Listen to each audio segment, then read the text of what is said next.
देखिए, इस वीडियो में हम डिस्कस करने जा रहे हैं local winds of world. Important topic है, एक दो क्वेश्चन इससे पूछे जाते हैं। देखते हैं हम कोल्ड विंड के है क्या होती हैं, वार्म विंड्स क्या होती हैं। लोकल में जो लोकल अलग अलग डिफरेंट वर्ड जो वर्ड की डिफरेंट डिफरेंट जो प्लेसेस हैं उनमें ये विंड किस तरीके से काम करती है, उन सभी के बारे में डिस्कस करेंगे। देख, बताने के लिए तो मैं आपको बता दूंगा कोल्ड विंड ये है, ये है, ये है, और वार्म विंड ये है, ये है। बट विद कॉन्सेप्ट हम पढ़ते हैं ताकि आपको चीज़ें याद रहे, ठीक है। तो वन बाय वन हम इस चीज़ को डिस्कस करने की कोशिश करते हैं। सबसे पहले हम यहाँ पे बात करेंगे इस पर्टिकुलर अमेरिका वाले रीजन की बात करते हैं। अब जब ये अमेरिका वाले रीजन की बात करेंगे तो आपको यहाँ पे देखने को मिलेगा ये आल्प्स माउंटेन आपको देखने को मिलेंगे, ठीक है। तो जब आपको आल्प्स माउंटेन देखने को मिलेंगे तो वहाँ पे आल्प्स माउंटेन आपको इस तरीके से देखने को मिलेंगे। तो यहाँ से जब हवाएं इस तरीके से बहती है, यहाँ से हवाएं इस तरीके से बहती हैं, ये जो हवाएं होती हैं ये ऑनशोर हवाएं होती हैं, ठीक है। ऑनशोर मतलब जो सी की तरफ से लैंड की तरफ जो हवाएं आ रही हैं उन्हें ऑनशोर हवाएं कहते हैं, विंड्स कहते हैं, ठीक है। अब क्या होगा, इस तरीके से ये मान लीजिए ये रॉकीज माउंटेन है, ये यहाँ पे आपको रॉकीज माउंटेन देखने को मिलेंगे। तो जो ये हवाएं होंगी ये इस तरीके से आएंगी और ये ऊपर बादल बना के यहाँ पे इस तरीके से बारिश लाएगी, ठीक है। बट क्या होगा जब ये हो गया विंडवर्ड साइड, जो मैंने पहले बताया था आपको कॉन्सेप्ट ऑफ क्लाइमेटोलॉजी में। और फिर जो ये विंड नीचे आएंगी, लीवर्ड साइड में आएंगी, ये जो विंड्स होंगी ये क्या होंगी, वार्म होंगी, क्योंकि ये डाउनवर्ड आ रही है। मैंने क्या बोला था आपको, जब भी सिंकिंग एयर होगी वो क्या होगी, एडिबेटिकली हीटेड होगी और वार्म होगी, ठीक है।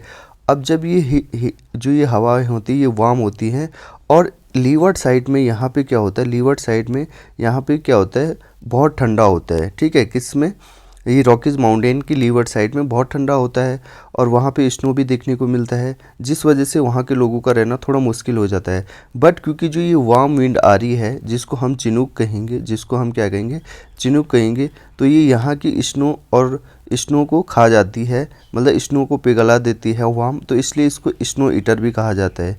इसलिए इसको स्नो ईटर भी कहा जाता है और ये अच्छे से यहाँ पे एग्रीकल्चर को होने भी देती है, ठीक है। तो अब आप समझ गए होंगे जो चिनूक है ये कैसी है, ये वार्म विंड है, ठीक है, ये वार्म विंड है। तो इस तरीके से हमने समझा चिनूक क्या है और चिनूक को हमने स्नो ईटर भी कह दिया है। और क्यों कहा है, किस तरीके से कहा है और कहाँ पे ये होती है, ये रॉकीज माउंटेन के पास होती है, लीवर्ड साइड में होती है, ये सारी चीज़ें हमने डिस्कस कर ली है, ठीक है। जल्दी जल्दी करवा रहे हैं, रिवीजन सीरीज है, ठीक है। मेरी कोशिश ये रहेगी छोटी वीडियो बनाई जाए। और अब हम बात करते हैं यहाँ पे जो मेन है इस पर्टिकुलर एरिया की। यहाँ पे आप यूरोप में चले जाएंगे और इस तरीके से यूरोप में अगर आप देखेंगे तो यहाँ पे आपको ये आल्प्स माउंटेन देखने को मिलेंगे। क्या नाम बताया, आल्प्स माउंटेन, ठीक है। आल्प्स माउंटेन आपको देखने को मिलेंगे, ये इटली, स्विट्ज़रलैंड और इस वाले इलाके में। अब क्या होगा ना, यहाँ पे ये हवाएं इस तरीके से जाती हैं, हवाएं इस तरीके से मेडिटेरियन की तरफ जाएंगी। और अगेन मैं यहाँ पे इस तरीके से आल्प्स माउंटेन को बता देता हूँ। और आल्प्स माउंटेन की नीचे की साइड आप देखोगे तो ये ऑनशोर विंड इस तरीके से आएंगी और ये यहाँ पे बारिश लेके आएंगी। But on the levered side, इस साइड मतलब इस साइड लीवर्ड साइड में क्या हो जाएंगी, एडिबेटिकली हीटेड हो जाएगी, वार्म रहेगी विंड, वार्म विंड रहेगी, ठीक है, वार्म विंड रहेगी। तो यहाँ पे जो ये वार्म विंड है इस वार्म विंड को फ़ोन कहा जाता है, इस वार्म विंड को क्या कहा जाता है, फ़ोन कहा जाता है। यहाँ पे आप देखेंगे हमने चिनूक की बात कर दी, फ़ोन की बात कर दी, ठीक है। तो अब आपसे पूछा जाए कि यार ये जो फ़ोन है ये कैसी विंड है, ये हो जाएगी वार्म विंड। और ये वार्म विंड है पर कहाँ पाई जाती है, आप बोल देंगे आल्प्स माउंटेन में, आल्प्स माउंटेन में और यूरोप में। या तो आप बोल देंगे अगर यूरोप लिखा होगा तो यूरोप, ठीक है। कॉन्सेप्ट एक ही है, वो चीज़ें मैंने आपको बता दी है, ठीक है। तो ये दो चीज़ हमने पढ़ दी। देखिए जो इम्पोर्टेंट विंड है पहले उनके बारे में डिस्कस करेंगे, ठीक है। अब बात करते हैं हम दो इम्पोर्टेंट और हैं उनके बारे में डिस्कस करेंगे, ठीक है। अब देखिए यहाँ पे ये वाला जो रीजन है आपको बता दूं मैं, ये वाला जो रीजन है ये वाला सब ट्रॉपिकल रीजन है, सब ट्रॉपिकल रीजन है, मैंने बताया था आपको।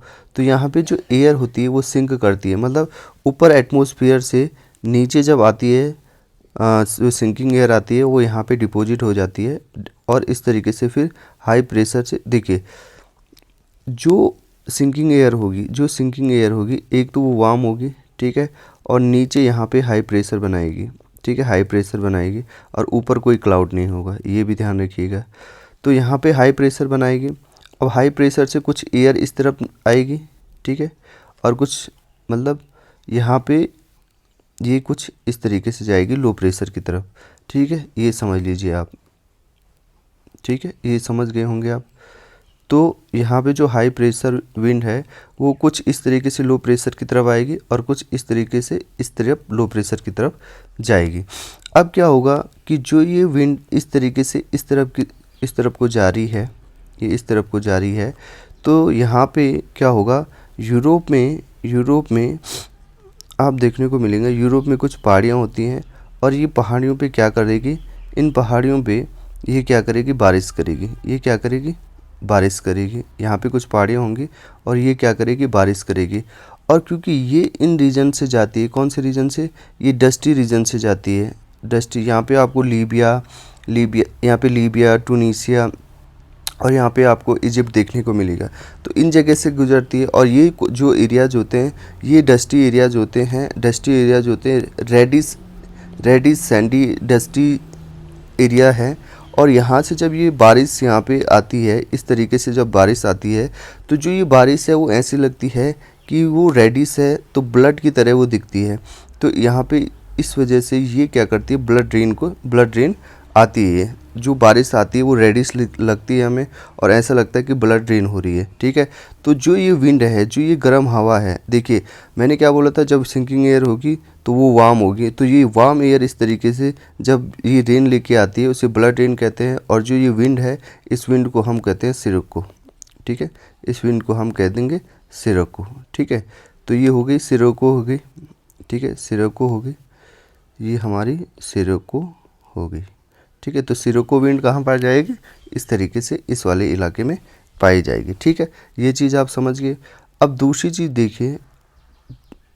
देखिए, अब क्या होता है ना, ये एक बार दोबारा मिटा देता हूँ ताकि आपको चीज़ें समझ में आ जाए, ठीक है। अब क्या है, ये वाले जो रीजन से दोबारा से अगर इस तरीके से आती है विंड नीचे की तरफ से, ये वाला जो आपको दिखेगा एरिया, इक्वेटर का जो रीजन दिखेगा आपको। और यहाँ इक्वेटर के रीजन पे क्या होता है, जो हवाएं होती बहुत ज़्यादा वार्म होती है, प्लस इसमें ह्यूमिडिटी भी बहुत ज़्यादा होती है। अब वार्म और ह्यूमिडिटी की वजह से यहाँ पे लोगों का रहना क्या हो जाता है, मुश्किल हो जाता है। बट जब ये हवा आती है इस तरीके से, तो ये क्या होती है, ड्राई होती है और ड्राई और वार्म होती है, ड्राई और वार्म होती है। तो ड्राई और वार्म जब हवा इस तरीके से आती है, तो ये अपने साथ जो ये मॉइस्चर होता है, इस मॉइस्चर को उड़ा ले जाती है, जिससे कि यहाँ के लोगों को क्या हो जाती है, राहत मिल जाती है और थोड़ा रहना आसान हो जाता है। तो जो ये हवाएं इस तरीके से बहती हैं, इसको हम बोलते हैं हर्मटन, ठीक है, हर्मटन विंड। और ये हर्मटन विंड कैसी होती है, वार्म विंड होती है और इसको डॉक्टर विंड्स भी कहा जाता है। डॉक्टर विंड्स क्यों, क्योंकि ये लोगों को वहाँ पे रिलीफ देती है और रिलीफ देने के साथ साथ लोग वहाँ पे अच्छे से रह पाते हैं, ठीक है। तो ये यहाँ से सारा डेजर्ट से इस तरीके से यहाँ पे गुनिया की तरफ बह रही है या इक्वेटर की तरफ आ रही है और ये कहाँ है, अफ्रीका रीजन में आपको देखने को मिलेगा, ठीक है। तो यहाँ पे आपको ये देखिए हर्मटन हो गया, ये यहाँ पे आपकी सिरको होगी। अब एक चीज़ मैंने आपको बताना भूल गया, जब यहाँ पे ये सिरको इस तरीके से जा रही थी, तो इस सिरको के अलग अलग नाम भी है, लोकल नाम भी है। तो एक विंड जो यहाँ से इजिप्ट से इस तरीके से जाएगी, जो कि सिरको ही है, बट इजिप्ट में इसका जो नाम है वो खमसिन है, ठीक है। इजिप्ट में इसका नाम खमसिन है, जो कि लिखा भी होगा शायद यहाँ पे, ये देखिए ये खमसिन है, ये वाला, ये देखिए ये खमसिन लिखा हुआ है, ठीक है। ये समझ गए होंगे आप। फिर उसके बाद आपको बात करते हैं, इसके बाद अब बात आते हैं हम कहाँ पे, यहाँ पे एंडीज़ माउंटेन में। ये यहाँ पे आपकी एंडीज़ माउंटेन है और यहाँ से इस तरीके से हवाएं बह रही हैं, ठीक है। अब क्या होगा ना, ये एंडीज़ माउंटेन है, ये हवाएं इस तरीके से बह रही है और यहाँ पे बारिश आ जाएगी, इधर क्या होगा, सिंक होगा और ये क्या हो जाएगी, वार्म विंड हो जाएगी। तो जो ये वार्म विंड है एंडीज़ की लीवार्ड साइड पे, इसको जोंडा कहा जाता है। इसको क्या कहा जाता है, जोंडा कहा जाता है। ये आप देख रहे होंगे, यहाँ पे लिखा नहीं है बट मैंने बना दिया, ये जोंडा है, ठीक है। ये देखिए जोंडा भी हमने क्या कर दी, कवर कर दी, ठीक है। तो अब हमने बहुत सारी चीज़ें कवर कर दी। और ये लू तो अपने इंडिया में होती है, आपको पता ही होगा। तो ये चीज़ हमें पता चल गई। तो जो वार्म विंड्स हैं उनकी हमने बात कर दी है और इम्पोर्टेंट विंड्स थी उन सभी की बात हमने कर दी है। अब बात करते हैं यहाँ पे कोल्ड विंड की। अब कोल्ड विंड कैसे होती है, क्या होती है, इसका ठीक उल्टा होती है। तो कोल्ड विंड आप देख लीजिए, जो कोल्ड जगह से निकल रही होगी, ठीक है, और जो चिलिंग इफेक्ट दे रही होगी उसे ही कोल्ड विंड कहा जाएगा, ठीक है। तो जिसमें कोल्ड विंड उतनी ज़्यादा इंपॉर्टेंट नहीं है, पर जो इंपॉर्टेंट है उनकी बात करता हूँ। ये मिस्ट्रल है, ठीक है, ये आपको यूरोप में देखने को मिलेगी मिस्ट्रल, ठीक है। इसके अलावा ये बोरा, बोरा आपको देखने को मिलेगी कहाँ पे, ये बोरा आपको यहाँ पे देखने को मिलेगी, ये वाला जो रीजन है, ये यूरोप वाला जो रीजन है, यहाँ पे देखने को मिलेगी, ठीक है। अब इसके बाद पेम्पेरो, पेम्पेरो आपको कहाँ देखने को मिलेगी, पेम्पेरो आपको यहाँ पे चिली में देखने को मिलेगी। ये वाला देखिए, ये साउथ अमेरिका में आपको ये देखने को मिलेगी। इसके अलावा सबसे इम्पोर्टेंट है ब्लिजर्ड, ठीक है, ब्लिजर्ड। ये जो ब्लिजर्ड है यहाँ पे आपको इस तरीके से देखने को मिलेगा, ठीक है, और ये आपको कनाडा वाले रीजन में देखने को मिल जाएगा।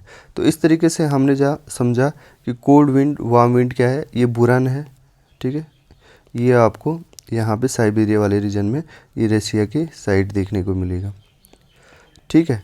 तो ये सारी चीज़ें हम समझ गए हैं, और आई थिंक जितनी भी चीज़ें मैंने एक्सप्लेन करी हैं वो सारी चीज़ें आपको समझ में आ गई होगी। तो अभी के लिए इतना ही रखते हैं। थैंक यू दोस्तों।